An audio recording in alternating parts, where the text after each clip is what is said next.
Alright, what's happening, fam? L.A.R moving, still moving. Waking up early. That's why the pictures are all.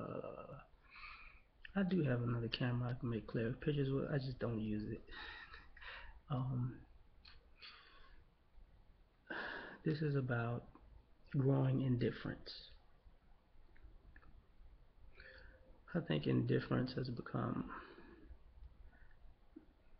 the root cause of this stewing energy that is amongst us.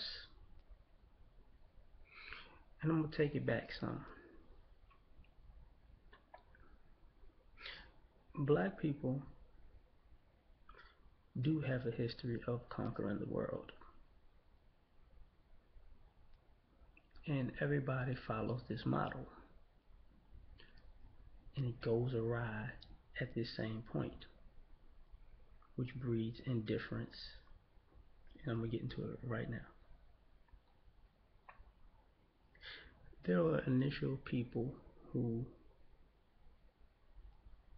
went across the world to spread knowledge and enhance humanity. Those black people were revered. Thus, the original man type status, the people knowing the good we do and have done, the things we have created and invented and shared and um, and cultivated in this world. But consequently, people following those people were just accustomed to being revered by the people prior to them, so they needed to do things to maintain that level of power, I would say. So it consequently got worse because those people did not enhance society, they just were trying to enhance their status. So they progressively got worse. Now, when you look at it, you'll see that black people started scattering from those people over time, and those people's empires started crumbling over time because of the destruction that they began to cause trying to stay at a certain level without doing anything to enhance society. You know, so people began to get indifferent. Thus, you know, the constant attack on black people to this day, slavery and all that other stuff, which in essence was different than the way we did it. It was more the way we are accustomed to racism and the brutality and the barbarism of what we see now is completely different about the history I'm talking about then, but it has the same model, and you see that with every race of people, even with their own, to this day. You know, it's not like people try to come along and unify and do great things, and the people come behind them and fuck it all up because they want a nice car and a nice house and want to live like a king. That's what I'm saying. In that you breed indifference because to maintain your status, you have to have a certain level of cannibalism, uh, suicidal, well, not suicide because you're not killing yourself, um, genocidal tyranny that you're comfortable with having because it feeds your bottom line. Now over time, people start to recognize, yo, okay, so you're not doing this to make our lives better or even the lives of these people that you might have stumbled upon or infiltrated better because you're trying to show them that they can live longer peacefully and blah blah blah blah blah, right? Now you just going in there fucking up shit so you can get a better house, a better car, and live the life, right? And then that breeds indifference because the people don't see you with reverence anymore. They look at you like, here come this motherfucker on that bullshit again. And it just, nothing's never enough. And that is a point we've gotten to, I think, worldwide with white people. Because and then you see how the game is being played where, oh no, this us good white people, it's those Jews, them white people. You know, it's not that. Oh, this whole setup is what it is, and it's indifferent now because now people are looking like, okay, we can't say you did anything good. We can't. America, America's ideal has now been put in historical context and is looked at as,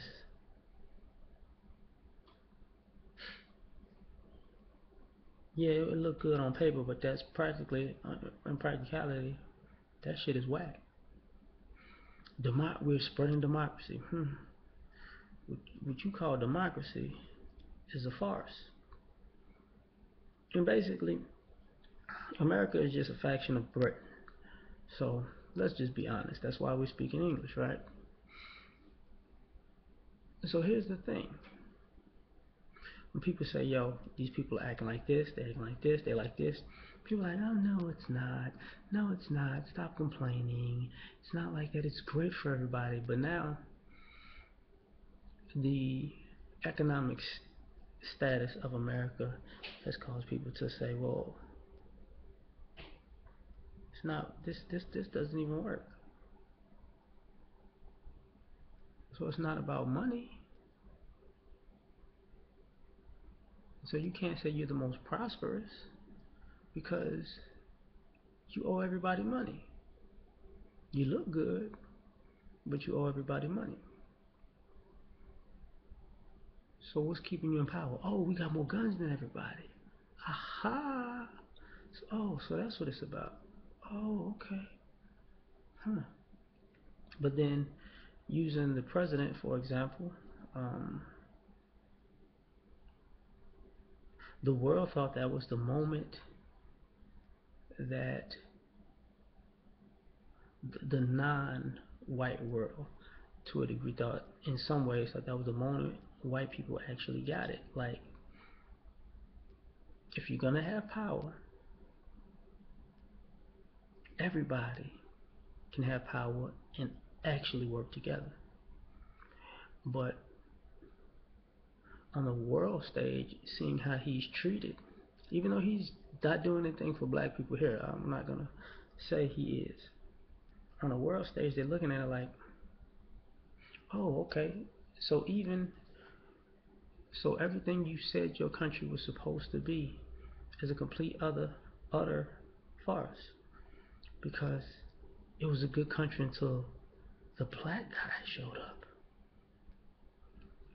and now you want the black guy to fix everything, and then it plays into the magical Negro stereotype that people had been saying for decades, hundreds of years. When white people fuck something up, who do they call?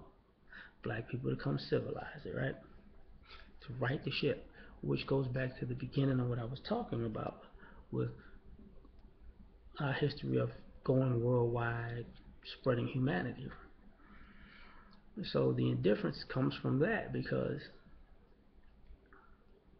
if that's the black people make it cool, and when it's cool everybody else does it, we still spread humanity. But when it was shown that the the inkling of us being able to be in a position to spread humanity is attacked by white supremacy, it it caused a chain reaction because you see all this police brutality, you see all this unjust law, then the information age and technology can run down all the historical context of everything that everybody's been saying, and people things that people have been taught and whitewashed to believe is starting to crumble and is completely wrong, and now people are looking at it like,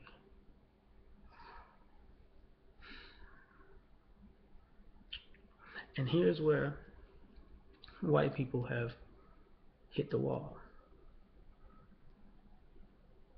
Some white people want to say, look, we need to let this stuff go and create some peace. I don't disagree with you. I don't think any black person disagrees with you. I don't think any non-white person disagrees with you, even when you're white. I think even some white people agree too. But here's the thing: because of your history,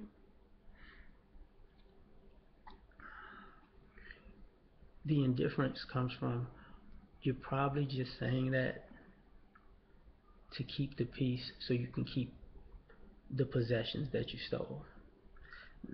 Because there isn't, because you don't intend to give reparations. You don't intend to reappropriate the assets that were stolen and taken. You don't intend to actually level the playing field to actually what it is supposed to be from all of the rape and pillage that went on. You don't intend um, to not keep your entitlements and superiority complexes. You don't intend to actually be human to human. So now people are like, it's nothing these people say I can agree with. I can agree with them, but I can't believe them. Even those who have a genuine heart, see that's the thing where the individuals who are cool individuals, because I always believe that there are cool individuals in every group. I always believe that the individuals in every group are no problem. But when you see how the groups operate, the group sets a precedent, sets a stage for the individual to live in. So now the world is looking at the group of white people as an evil group. And the world is feeling indifferent towards an evil group who who doesn't seem to have any intentions to not be an evil group. You know. And every government, every military, every corporation, every propaganda machine, every facet of white supremacy is just like South Africa. They want peace like in South Africa.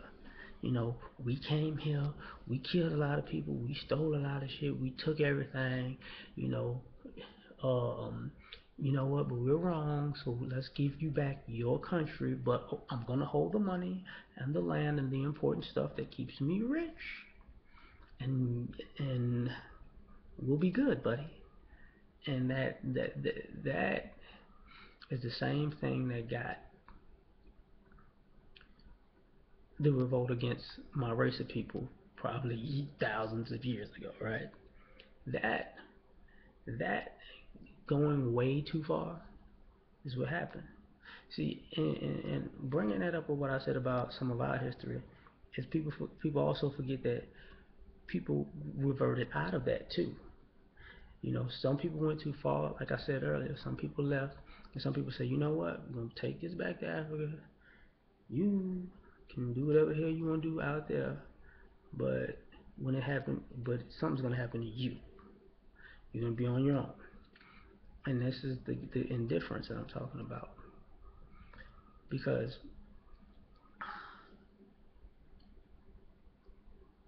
you can't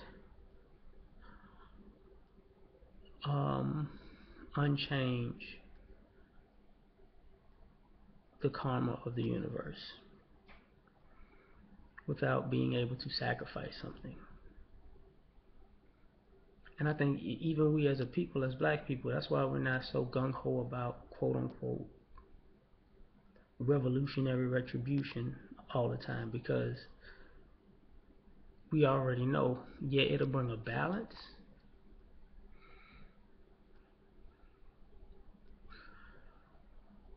but unfortunately,